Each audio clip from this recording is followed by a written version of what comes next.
If you think fixing your wobbly chair is tough, wait till you hear how engineers straightened the Leaning Tower of Pisa. Right, let's dive into some engineering wizardry. The Leaning Tower of Pisa, built in 1173, started tilting almost immediately thanks to shifty soil. Sand to the north, clay to the south.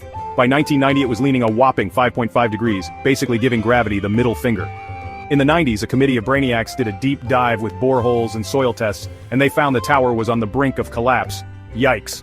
So they went all in with 600 tons of lead counterweights to stop it from toppling. They even thought about using ground anchors, but that went as well as a chocolate teapot. Removing part of the tower's walkway made the tilt worse. So they said, nah, let's add more lead. Another 350 tons. Then came the real stroke of genius: under excavation. Engineers carefully removed soil from under the north side of the tower. In tests, this worked like a charm, so they went ahead with 41 holes, removing 70 tons of soil. This reduced the tilt by 0.5 degrees, bringing it back to the early 1800s level. Finally, they removed the counterweights, installed a drainage system, and structurally attached the tower to its walkway. The result? The tower is still leaning because, come on, it's iconic, but it's safe. So, next time you see the Leaning Tower of Pisa, remember it's not just standing by chance, it's standing by sheer engineering brilliance. The story of the Leaning Tower of Pisa is a testament to human ingenuity and perseverance. When construction began in 1173, the tower was intended to be a symbol of the city's wealth and power. However, as the tower began to lean, it quickly became a symbol of architectural miscalculation. The initial tilt was caused by the soft ground on one side of the tower. The foundation was only 3 meters deep, and the ground was not stable enough to support the structure. Despite this, construction continued, and the tower began to lean more and more. Over the centuries, various attempts were made to correct the tilt. Some efforts were more successful than others, but none were able to completely stop the leaning. It wasn't until the 20th century that a comprehensive plan was developed to save the tower.